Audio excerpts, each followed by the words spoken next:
Tak salah kamu.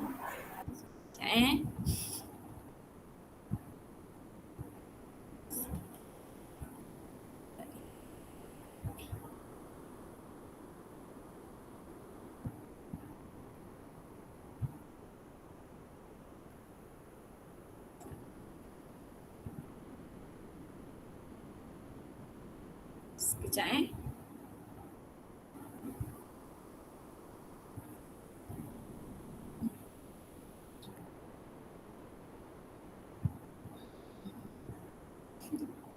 Okey, nampak tak sekarang? Nampak. Oh, sekejap. Okey, insyaAllah. Ni nanti orang lain tambah-tambah lah. Boleh, insyaAllah. Okey, insyaAllah. uh, okay, so kita akan go through ni lah mukadimah untuk petang ni. Okay, so saya buat macam ni. Okey kan? Faham tak? Saya try keluarkan gist setiap perenggan. Tapi lah tak tahulah betul ke tak kan ni apa yang saya faham. Okay. Okay, so insyaAllah apa yang kita start dengan mukadimah kan. Okay, so kalau dalam mukadimah ni kalau ikut dia ada kan beberapa point kan, tapi saya go through by perenggan okey tak? Tapi mungkin dia tak adalah, dia point-point je lah saya sentuh. Okay, so kalau perenggan perenggan pertama dan kedua tu dia start dengan nak baca ke balik ke? Terus bagi tahu gist terus kot je lah. Okay. Okay, so kalau saya masuk kepada ni kalau perenggan ketiga tu dia start dengan dakwah kepada Allah adalah semulia-mulia amalan dan ibadah yang paling tinggi. Ianya adalah ciri khusus yang paling khusus bagi para rasul. Ianya adalah tugas para wali dan orang-orang pilihan dari hamba-Nya yang soleh. Okay, so kalau kat sini inilah dakwah ilallah adalah semulia-mulia amalan dan ibadah yang paling tinggi, which is ni lah kan, katanya apa yang kita buat macam tadi kan yang saya sharekan, kita buat adalah sebenarnya kerja-kerja menyambung rantai dakwah tu kan. Dan katanya kat sini macam ni, bila kita hidup dekat dunia ni banyak perkara lah kan yang akan menjadi ibadah, yang menjadi amalan kita. Maksudnya termasuklah ibadah kita kan, ataupun kerja-kerja kita lah, kerja ke study, which is benda-benda tu mungkin kadang-kadang kan membuatkan kita rasa apa yang kita buat tu adalah benda yang paling bagus, benda yang paling mulia, yang paling macam best lah kan. Tapi sebenarnya dalam perenggan ni kat sini Prof. Dr. Hamam Said kan, dia kata sebenarnya dia menolak lah perkara-perkara lain kan yang kita pandang sebagai amalan yang paling tinggi kan. Sebenarnya yang paling tinggi tu adalah dakwah ilallah. Ini adalah kerja yang paling mulia lah, yang paling sepatutnya kita akan rasa sangat izzah dan kita rasa sangat berbangga, maksudnya berbangga kerana bukanlah bangga tunjuk ke orang kan, tapi nak kata kita berbanggalah bila kita buat kerja ni. Dia bukanlah kita rasa macam okey bila kita buat dakwah ni tak ada benda pun, benda biasa-biasa. Tak, sebenarnya kita tengah buat kerja yang sangat besar dan mulia lah.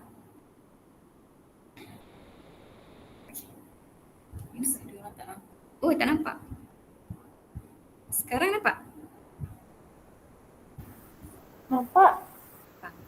Okay, so itu yang pendengar ketiga. Lepas tu dia kata tidak mungkin dianggap seseorang itu da'i kepada mana-mana fikrah, melainkan dia mestilah melekatkan dirinya kepada fikrah itu. Dia mestilah hidup, mati dan sentiasa bertindak balas dengan segala permasalahan dakwah. Pembawa dakwah sepatutnya akan hidup dengan dakwah itu dan dakwah itu hidup dengannya. Dia akan bertanggungjawab tentang dakwah itu dan dakwah itu akan bergantung kepadanya. Kan, so kat sini adalah saya keluarkan point apa, hidup bersama dakwah tu kan. Kan kalau kat sini ada satu point yang dia kata melekatkan diri. Kalau tengok bahasa Arab dia, saya tak tahulah kan, tak ada baris pula. Tapi alif nun, ta sin alif, ba ha. Apa itu kat mana? Intisabah. Intisab. Which is maksudnya menasabkan kan. So bila menasabkan ni dia nak katanya macam lah melekat, lah menasabkan. Maksudnya dia macam benda yang memang tak asing lah dalam hidup kita kan. Dia memang apa-apa yang kita buat, apa-apa yang kita fikir, emosi kita ataupun apa-apa decision kita tu memang kerana dakwah. Dia bukanlah macam split kan. Which is dakwah tu bila usul adik je ke kan, dakwah tu bila apa lagi, tajmid ke, bila kodoyah sahaja ke, tak. Tapi sebenarnya seluruh hidup kita tu daripada kita bangun tidur kan sampailah kita pergi kerja, kita belajar, semua tu adalah dakwah. Maksudnya kita kena membawalah dakwah tu bersama kan dalam hidup kita. Okey, lepas tu kat sini dia kata dengan kehendak Allah maka dakwah Islam ini telah menerobos jalannya di zaman moden ke segenap pelosok dunia. Dakwah telah di setiap tempat ada orang yang akan mewakilinya dan mengungkapkan fikrah ini. Dakwah telah memasuki segenap bentuk masyarakat. Ia bukan lagi hanya untuk pegawai kerajaan rasmi sahaja atau hanya kepada orang agamawan sahaja. Bahkan semua orang sama ada lelaki atau wanita, kecil besar, profesional, sains tulis dan sains sosial telah juga terlibat. So kat sini kita nampaklah kan betapa dakwah ni dia bukanlah hanya untuk asatizah kan, dan which is yang paling terdekat dengan kita kan, which is Ikhwan tu sendiri lah kan, which is Ikhwan tu membuktikanlah keberhasilan dakwah di zaman sekarang, maksudnya zaman kita lah kan, zaman Rasulullah tu memang tu yang ni lah kan, dakwah yang berjaya lah. Tapi untuk part yang kita boleh tengok sekarang lah kan, kita boleh refer adalah Ikhwanul Muslimin tu lah kan. Sebab nak katanya contohlah kalau kita ambil Ikhwan tu sendiri, kita tahu kan mereka start dengan zero pun, maksudnya yelah dengan tak ada pengikut, which is start dengan seorang je, Imam Hasan Al-Banna kan. Tapi macam ni Ihab ni berusaha lah kan untuk membawa dakwah tu, dan dia ni bukannya macam target target ustaz je kan. Tapi macam contoh siapa tu? Apa nama dia? Contoh Syekh Abdul Qadir Audah, dia kan hakim kan? Hakim. Lepas tu siapa lagi yang main dengan ayam tu? Umar Tilmisani kan. Itulah. So tu contohlah kan, katanya dakwah oleh Imam Hasan Al-Banna ni ada bukannya macam spesifik pada ustaz ataupun ustazah ke apa, tapi dia melingkungi semua orang lah kan. Even kalau dekat Ismailiyah tu pun kan, dekat Port Said kan, which is waktu tu macam ramai je kan orang yang kecil kat pelabuhan tu adalah orang yang mendapat dakwah Ikhwan. So waktu tu macam buktilah kan dakwah Ikhwanul Muslimin ni memang sangat menerobos lah ke seluruh pelosok tempat dan masyarakat tu kan. Kat sini kata arus ini kita dapati telah menjadi asas kukuh di dalam anggota masyarakat kampus di kebanyakan universiti-universiti dunia Islam dan juga universiti di barat. Kan, which is kita tahu jugalah, which is Ikhwan ni kan, walaupun macam diorang ni kan diusir kan daripada Mesir. Ada yang lah nak menyelamatkan diri, ada yang memang kena keluarlah daripada Mesir tu, tapi nak katanya orang ni betapa dia lah melekatkan diri dia dengan dakwah kan. Pergi ke mana-mana pun dakwah tu subuh lah kan, melahirkan individu-individu Muslim tu. Setelah lepas tu tapi itulah kan hakikat dakwah ni dia bukanlah se-best ataupun seindah yang macam dituliskan. Maksudnya memanglah dekat perenggan yang tadi tu kan Profesor Dr. Hamam ni cerita dakwah ni dah menerobos ke seluruh pelosok tempat kan, kepada setiap masyarakat. Tapi walaupun kita nampaklah gambaran tu gambaran yang sangat best lah kan, maksudnya dakwah tu berkembang, tapi tak dinafikan lah bahawa akan ada ujian lah dalam dakwah tu kan. Sebab itulah dia masuk kepada kemajuan dakwah, walau bagaimanapun tidaklah bererti ia ketiadaan masalah dan halangan. Walaupun kita nampak macam contoh masa Ikhwanul Muslimin tu meluaslah kan dakwah dia, tapi tak dinafikanlah mereka masih terikatlah dengan beberapa ujian kan. So kalau dekat sini poin yang pertama adalah kurangnya murabi kurangnya murabi dan muwajih yang mampu dan layak jika hendak dibandingkan dengan jumlah ramainya penerima dakwah kan. So kat sini macam itu kalau kita sebenarnya Ikhwan kan memang sangat ramai lah pengikut dia tu kan. Tapi macam nak katanya macam situasi sekarang ataupun taklah, saya macam merefleks lah kan. Hari tu kan ada buat yang kita buat dengan Ustaz Hadi tu kan, which is waktu tu macam takut lah, taklah takut tapi maksudnya bila dapat data adik-adik tu kan, Maduk tu macam Masya Allah ramai lah kan. Seingat saya malam kita kira 100 lebih lah, 140 lebih macam tu. So waktu tu macam, oish, maksudnya dah sebenarnya macam tak adalah expect seramai itu kan. Tapi bila ramai tu satu part lah kan belajar kan. Banyak benda lah sebenarnya belajar dalam sesi tu. Tapi nak katanya waktu tu menyedarkan lah bahawa ramai sangat orang nak kebaikan. Ramai sangat orang yang nak faham Islam kan. Sebab waktu tu kan memang kita direct lah promote siapa yang nak faham Al-Quran kan. Siapa nak belajar Quran boleh ni lah kan isi G form tu. So nak katanya mad'u ni akan penerima dakwah ni memang akan sangat ramai lah. Kan even insyaAllah kan bila da'i tu dia membawa dakwah bersama, automatik dia akan menyebarkan dakwah dia. Kalau orang yang bekerja kat tempat kerja, orang yang study, mungkin walaupun dia ada adik sendiri, at the same time mesti dia akan nak buat dakwah juga dekat kawan-kawan dia ataupun kita sendiri dekat family kita kan.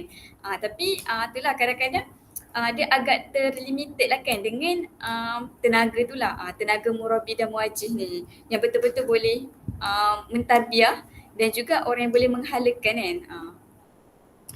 Okay, so kat sini dia kata fenomena ini adalah antara perkara bahaya yang perlukan penyelesaian kerana kebanyakan dari orang ramai biasanya berada di dalam bi'ah yang tidak sesuai yang akan memberi kesan negatif kepada takwin dan pembinaannya. Ramai dari orang yang tidak layak telah ke depan dan melaksanakan kerja tarbiyah dan takwin.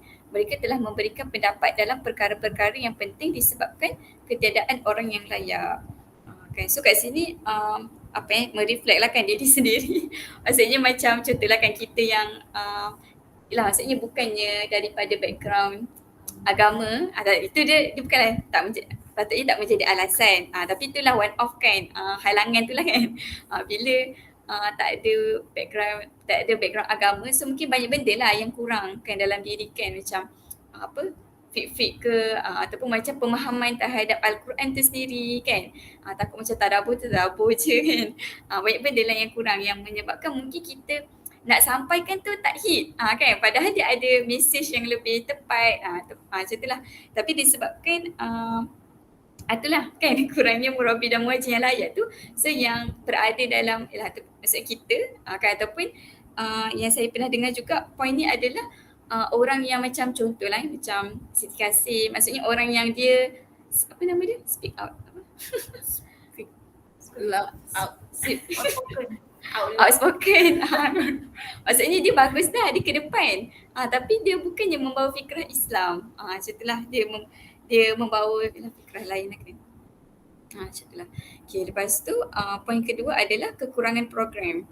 Okay, so kat sini kata kekurangan program yang dibuat untuk da'i dan muajih yang sesuai dengan mustawa mereka bagi memenuhi pelbagai keperluan masing-masing. So kat sini kan katanya macam untuk nak mengequipkan diri kan menjadi murabi dan muajih yang layak tu, of course lah kita perlukan banyak wasilah kan, perlukan banyak lah program lah untuk kita nak mengequipkan diri menjadi murabi dan muajih yang layak tu. Tapi nak katanya kat sini pun kita kurang lah kan, maksudnya kekurangan untuk kalau kat sini dia kata kekurangan ini lebih ketara pada bidang taksir dan takyid. Suatu yang sangat-sangat penting sekarang dakwah ini diterima sepatutnya dalam bentuk tasawur lengkap dari awal hingga akhir. Juga dengan memahami pendetailan ceruk-ceruk kuliah dan mengetahui aulawiyatnya. Okay, so kat sini itulah nak katanya kita kuranglah benda ni kan. Sebenarnya untuk nak membina perkara ni kepada da'i-da'i untuk menjadi murabi dan muajih tu. Okey, lepas tu ketiga, lambatnya menyumbang. Okay, so kat sini dia cakaplah kan, kerana masa yang digunakan oleh seseorang individu sebelum ia tiba ke level taksir mengesankan kepada orang lain terlalu panjang dan lama. Kan kat sini saya macam mereflect lah, macam kadang-kadang kan macam ni bi'ah yang kita ada sekarang ataupun ialah situasi sekarang yang disebabkan terlalu banyaknya GF kan yang pekat tu kan, somehow dia memang mengefek lah kepada tempoh pembinaan mad'u kita. Macam contohlah kan, kalau dulu mungkin tak tahulah, kalau dengar cerita akak-akak kan macam ada je yang 6 bulan tarbiyah lepas tu terus buat dakwah dah kan, terus tajmid. Tapi sebenarnya kalau mereflect situasi sekarang, benda tu makin lama makin lambat. Setahun, ada yang 2 tahun kan, ada yang lebih. Tapi itulah nak katanya disebabkan siapa kita yang dulu, maksudnya bi'ah yang sangat tak membantu tu, GF semua tu kan, somehow dia memang banyaklah melompongkan fikrah-fikrah, sampai kan bila masuk tarbiyah, so murabi ni kena perlu equipkan lah, kena top up balik kan fikrah-fikrah yang lompong tu, untuk supaya apa, sebab kita tak nak lah dia buat dakwah, dia menyumbang kepada dakwah ni tapi dengan fikrah yang kosong ataupun membawa fikrah yang cair, macam tu lah kan. Itulah. Okay, so Kak Sis Samla dia kata ini semua disebabkan dari berkembangnya pengetahuan, maklumat dan meluasnya pembacaan dan pengalaman. Taksil memperdalami sesuatu dan kembali ke sumber asal diharapkan akan menjadi faktor pembantu untuk mempercepatkan ke arah mencapai marhalah menyumbang dan memberi ini. Okey, lepas tu bawah ni dengannya kita harap akan dapat mengimbangkan antara keluasan medan dakwah dan pada hari ini dan pendeknya masa yang diperuntukkan untuk takwin. Kan, so itulah nak katanya dan sebab tadi kita cakap kan, kita punya mad'u ni, penerima dakwah ni ramai.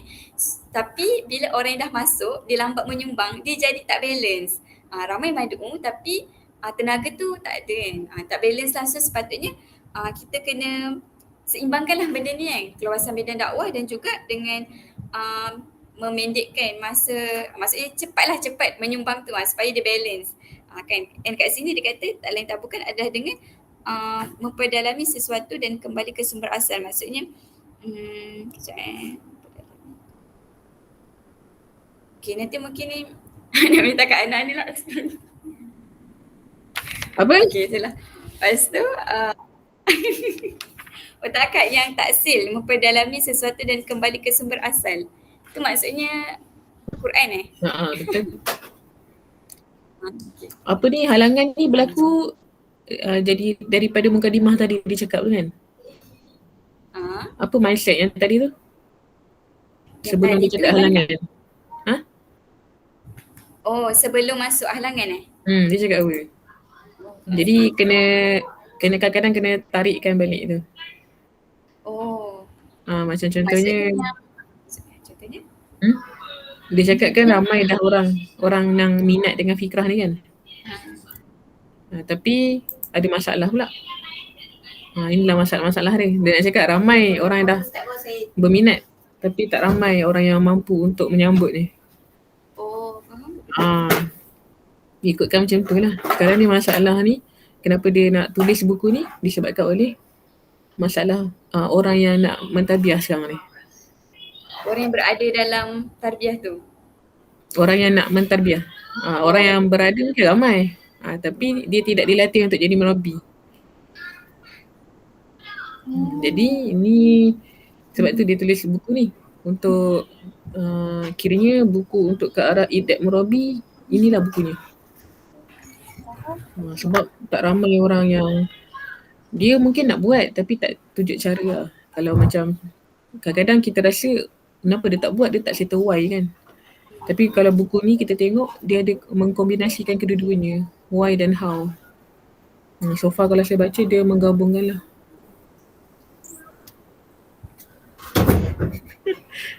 How dan why sekali.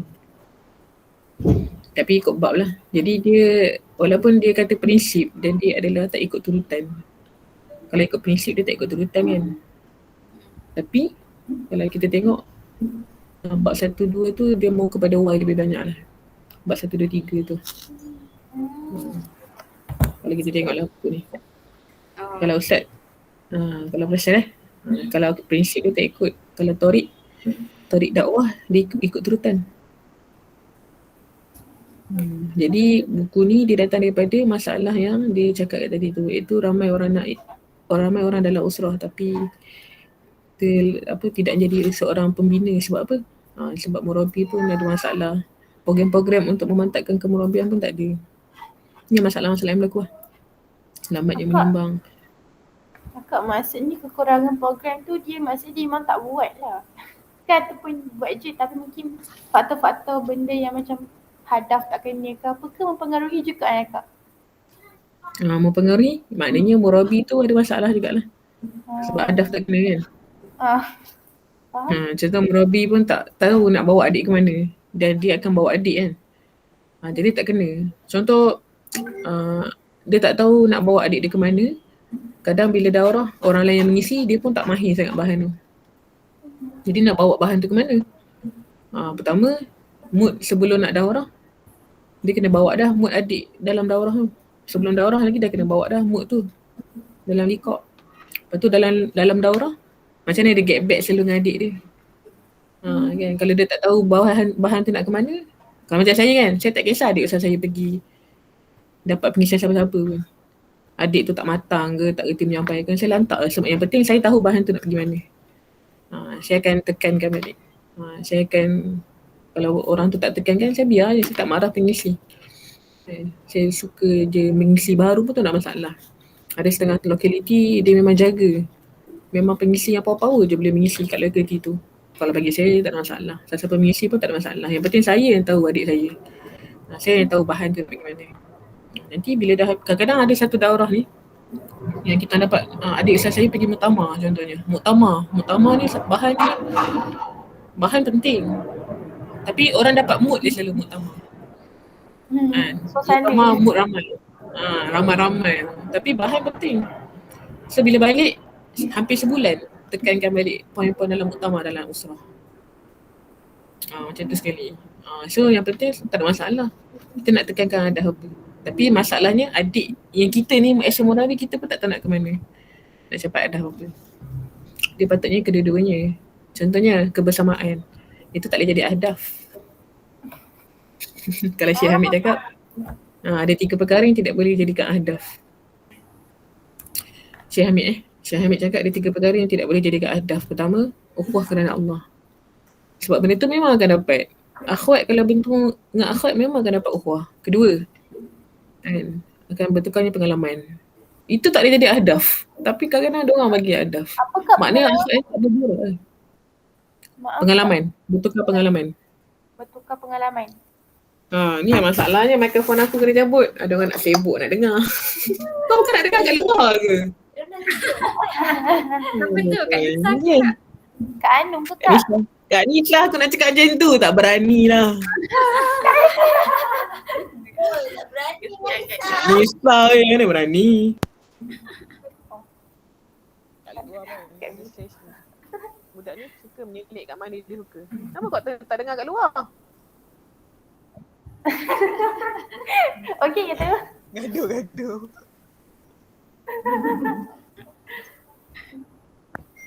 Okey, meningkat iman.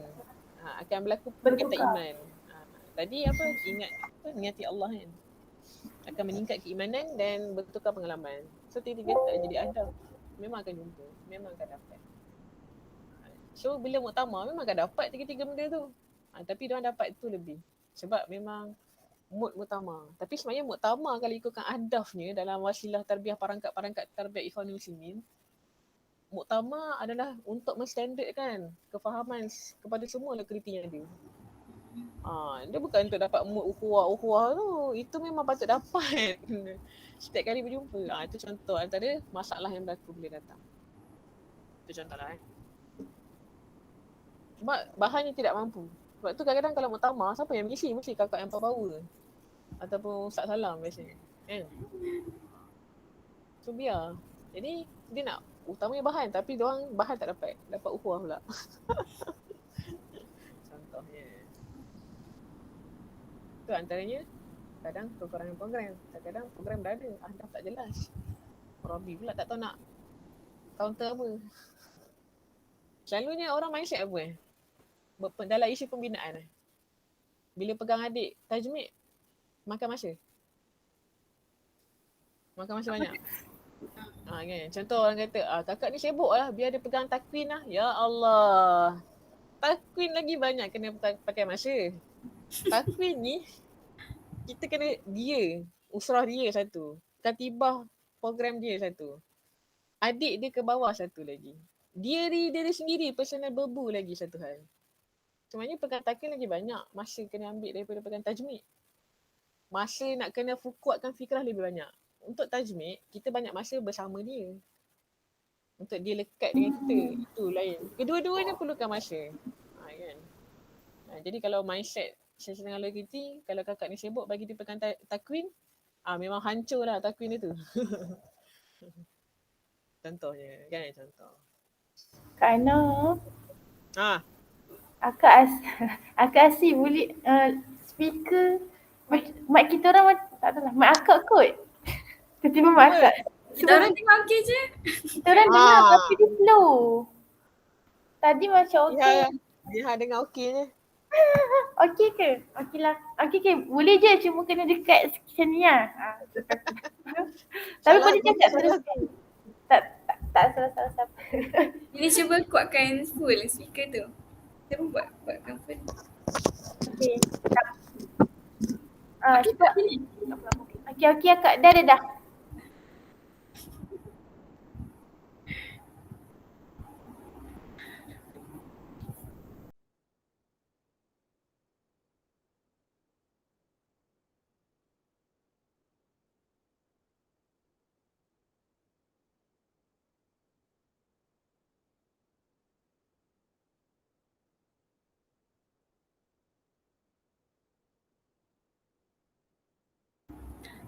Kak Ana, Asif tadi nama apa?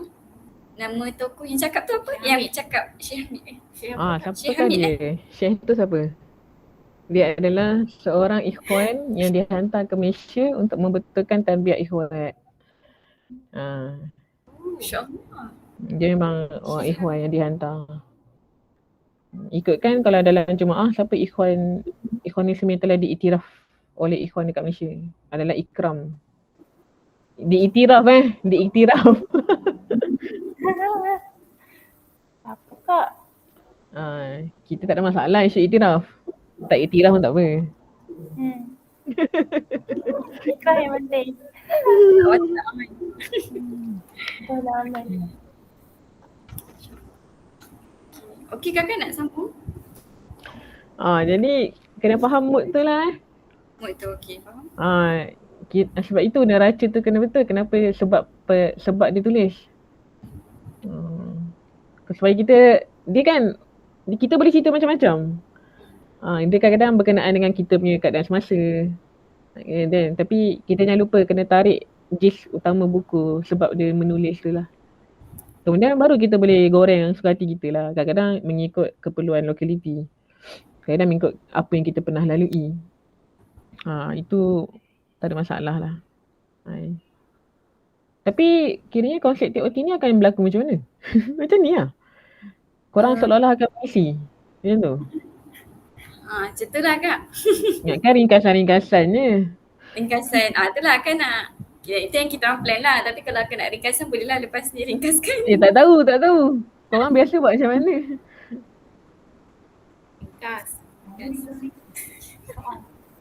Ringkas. Yang Jiha bebel kita daripada tadi macam mengisi kita ni. Jam wajib. Wajib. Jam wajib. So macam mana kat saya buat point, ikut point ni je lah yang saya tulis? Tak tahu lah. Akak rasa macam mana kalau dari akak? Taklah rasanya Mana tahu. Korang selalu buat penghalaan ni macam mana? Kalau sebelum ni kita orang buat keluarkan JIS, lepas tu buat penghalaan dan apa macam practicality ataupun mazahir yang boleh bina daripada situ.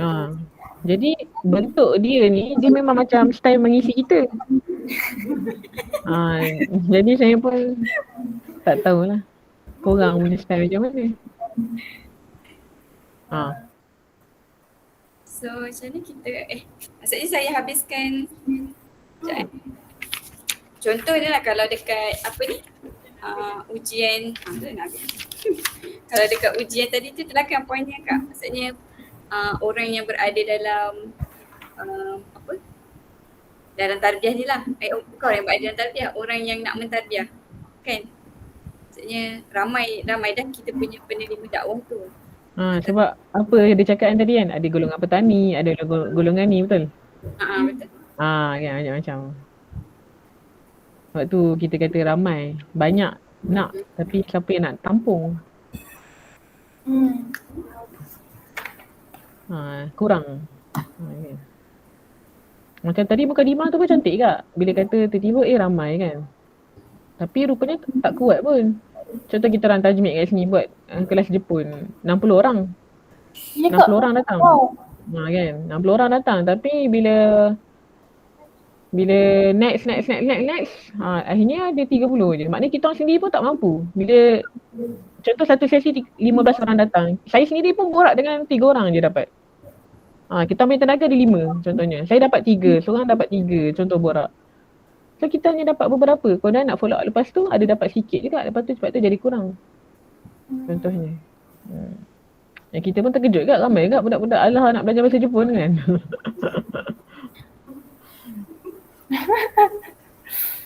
Akak nak tanya. Contoh macam kan kita panggil apa? Miwal yang kan by time dakwah yang kita buat ini akan berkembang sampailah kepada masyarakat kan, kepada daulah. Tapi macam mana masalahnya kak, kan macam mana saya tak tahu nak cakap macam mana, tapi kan nanti kan kita tahu yang dakwah yang kita buat ni adalah kita nak tegakkan sampai syariat Allah tu tegak kan, UA itulah bahasa mudahnya kan. Tapi macam benda-benda ni, masalah-masalah ni kan dia akan ada je lah sepanjang apa mihwar tu ke kak sebenarnya. Contoh macam bila kita dah masuk masyarakat, possible ke untuk ada je masalah ni juga? Faham? Tak faham lah. Tak apalah kak, bagi saya fikir lah macam nak ni macam mana kan macam mana sekarang kan kita banyak buat kerja, bahasa mudahnya dakwah kita ni banyak underground lah sikit kita buat tabiah kat universiti kan. Macam kita ni tak adalah betul-betul masuk masyarakat apa lagi. Adalah usaha-usaha kita ke arah masyarakat tu. Contoh macam antaranya kita mulakan dengan apa wasilah, kita gunakan macam contoh Parti Muslim kan untuk reach masyarakat, untuk sampaikan fikrah Islam kita kan. Tapi sebenarnya kan bila Syih ni cerita sekarang ni bila dah ramai orang terima dakwah, inilah masalah-masalah yang kita akan face. Betul tak? So jadinya saya macam terfikirlah bila kita sendiri dah sampai ke tahap masyarakat, dakwah kita dah approach masyarakat, kita as orang yang faham apa yang Syekh Hamam ni tulis, so macam mana possible ke benda ni macam mana nak kata macam bahasa mudahnya benda ni akan berlaku je lah kalau kita tak tengok betul-betul. Walaupun kita contoh dakwah kita dah sama masyarakat pun, kalau kita tak faham benda ni betul-betul, macam kita tak betul-betul bina murabi yang ramai kan, masalahnya akan berulang je lah kan sebenarnya kak. Yes. Itulah soalan saya. Tak erti lah nak cerita kak. Ya, betul. Memang itulah kenapa buku ni pernah ditulis, sebab dia pengalaman. Jadi pengalaman ni akan menyebabkan kita pun nak kena get ready lah supaya tak mengulang benda yang sama. Sama juga, benda-benda sejarah kan penting. Pertama untuk tak mengulang benda yang salah. Yang kedua, menyambung dan mengambil iktibar benda-benda macam tu. So banyak kesan tu, dia bukan datang hasil hujung tu. Contohnya hujung, nampak mantap. Tak, sebenarnya dia ambil daripada pengalaman-pengalaman lepas. Contoh Al-Fatih, macam mana boleh berjaya menakluk. Rupanya dia ambil pengalaman daripada Yazid, dia ambil pengalaman daripada Murad, dia ambil pengalaman daripada Ertugrul, dia ambil pengalaman daripada orang sebelum ni. Bukan di ending macam tu. Macam kalau kita kena ambil pengalaman ni lah. So sebab tu kita baca, supaya kita tak mengulang benda yang sama.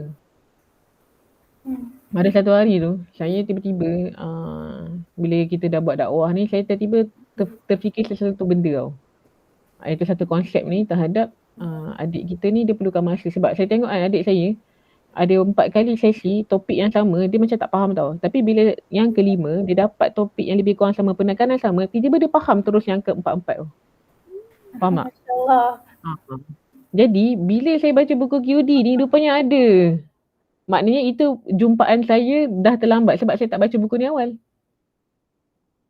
Acah-acah saya punya perjumpa, saya yang jumpa, tapi bukan. Dia memang berlaku. Cuma saya yang tak baca buku ni awal. Faham tak? Faham? Yang prinsip ke-10 kan? Tak prinsip masa itu ilaj, masa itu perubatan.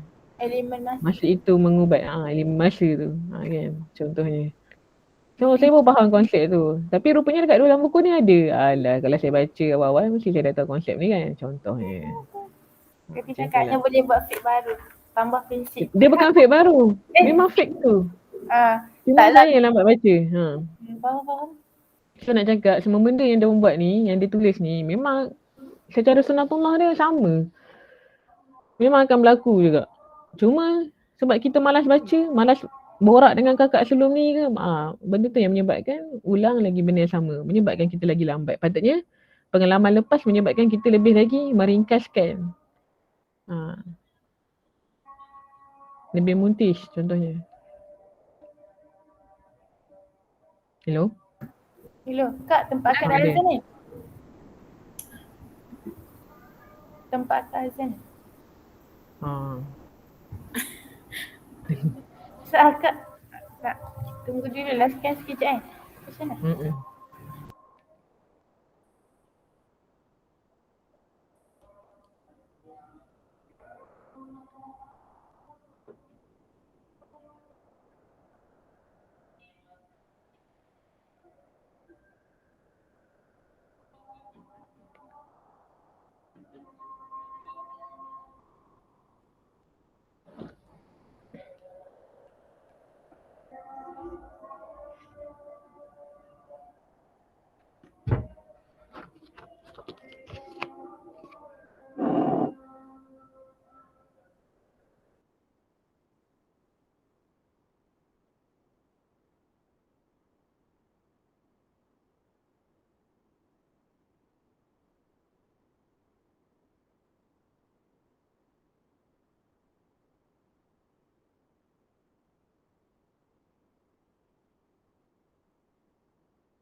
Okay, itu masjid yang lain pula. Macam mana? Kita punya kesimpulan. Nak start macam mana? Ceritalah Kak. Maksudnya buat ringkasan lah. Ya. Terima kasih Kak. Kalau korang buat ringkasan, saya hanya nak check korang punya JIS tu betul ke tak je lah. Macam tu je. Kalau macam tadi tu ada huraian, Siti Kasih apa semua. Itu kalau mengisi boleh lah. Kan? Bagus je poin-poin tu. Tapi kalau dia ada dekat, tak tahu macam selalu kan kita ada point, lepas tu penghalaan, dalil berkaitan kan. Kalau korang ada tu senang sikit saya nak tengok je. Macam nak check je apa kaitan dia, macam tu je lah. Siap-siap buat ni lah. Macam table macam tu tak tahu selalu, tak tahu kalau macam saya selalu buat table. Tapi kalau antum saya tak pasti pula buat macam mana. Kalau yang sebelum kita buat table juga. Boleh so, lah. Nanti pasti kita buat table. Okay, so ni sebenarnya buat point je lah. So kat sini lepas tu macam ni pun sama. Kira ini semua adalah point masalah, halangan. Kalau tak nak buat dia satu-satu pun tak apa. Buat dia keseluruhan halangan, apa dia punya resolusi ke. Kan. Tak ada masalah je. So ataupun sebenarnya dia datang daripada benda pointnya adalah ramai orang nak masuk. Kemudian ini dia punya penghalaan kena, tapi ada masalah dia. Tak tahulah macam mana nak buat. Macam mind map skill lah Kak. Kadang-kadang dia macam ni, dia kena baca semua lepas tu baru nampak, ini cerita dia, ni halangan dia, apa kaitan dengan halangan. Belakang nanti dia cerita apa, solusi ke apa, tak tahu lah. Macam tu lah.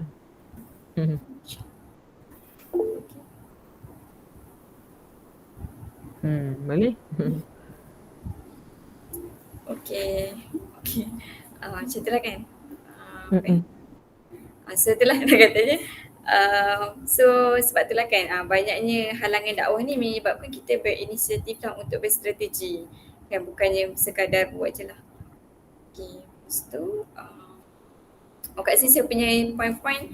So strategi dakwah perlu disertakan dengan usul kawaid dan prinsip dakwah. So daripada buku ni lah kita dapat kan prinsip-prinsip dakwah tu. Okay, so dakwah bukan bid'ah, kawaid datang kemudian dari ilmu. Kena ada ilmu tu lah baru datang. Kawaid tu dia prinsip kan Kak? Prinsip-prinsip. Betul? Lepas tu kerosakan umat Islam menyebabkan ulama membentangkan kawaid dakwah kepada para da'i yang mula bangkit. Macam tadilah kan, sebab itulah untuk kita ni orang yang nak buat dakwah tahulah macam mana nak buat kan. Dakwah Sebab sangat zaman Rasulullah kan, Rasulullah dia dapat Quran je. Rasulullah dapat Quran, jadi dia buat apa yang Quran suruh buat. faham. Tapi daripada apa yang Rasulullah buat, dia di-guide oleh Allah. Jadi waktu tu baru kita ada kajian. Kajian macam mana nak buat seperti mana Rasulullah buat. Itu kat situlah kawaid kan keluarlah. Kawaid dakwah. Bila satu peristiwa berlaku, apa yang Rasulullah buat, itu kawaid dakwah lah. Which is benda tu kita extract daripada Quran lah kan Kak sebenarnya. Asalnya Quran, tapi Quran tu dia tak bersama dengan apa-apa. Jadi sebab tu Rasulullah dia buat benda tu. Dia buat apa yang Allah guide dengan Quran. Jadi bila buat apa yang Allah guide dengan Quran, penolak kepada Rasul buat satu perkara adalah Quran. Tapi apa yang Rasul buat itu kita panggil sebagai kawaid dakwah. Dia ada dua lah. Apa yang Rasul buat macam ada dua, ibadah dan khalifah. Macam tu. Contoh peperangan, ada satu perang, diorang berperang. Tetapi kan waktu tu dah lemah. Lepas tu Ketua Parlimen cakap apa? Kita telah meninggalkan sunnah. Nanti diorang semua bersugi. Contohnya. Kan? So kat situ ada hadis pasal kepentingan bersugi. Contohnya. Keluarlah antara sunnah-sunnah ni. So sebenarnya sunnah ni dua. Al-Quran dan hadis. Sunnah ni bukan. Sunnah ni adalah hadis dan sirah. Apa yang Rasul cakap dan apa yang Rasul buat, itu sunnah. Itu sunnahku. So kita kena ada dua-dua. Rasulullah buat apa yang Quran buat, dan kita pula kena buat apa yang Quran dan sunnah. Jadi pada situ kita dapat implement terhadap pelaksanaan kepada Quran tu, iaitu dakwah dan ibadah. Jadi buku ni pun best juga. Dia memang ada ayat Quran juga, dalil kan, sesenang sikit lah. Bila ayat ni keluar, apa yang telah berlaku pada Rasul sahabat. Okay. So kawaid tu datang daripada pelaksanaan Rasulullah.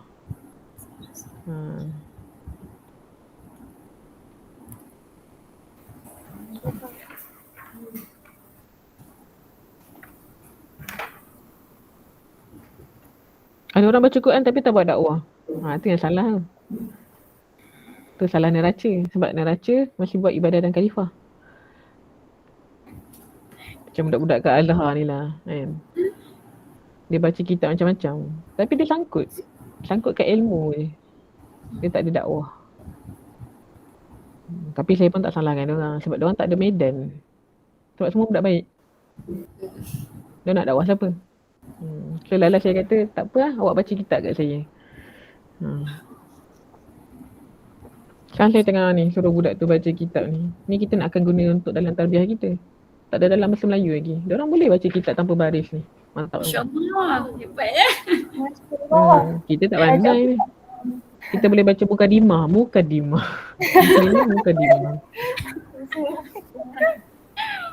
Al-Islam, zaman dan makan, tempat sama je. Pakai ni, nanti korang pun kena lalui buku ni. Tapi tak ada terjemahan lagi. Apa tajuk dia Kak? Ada banyak lagi. Al-Islam, zaman, wal makan, syariat.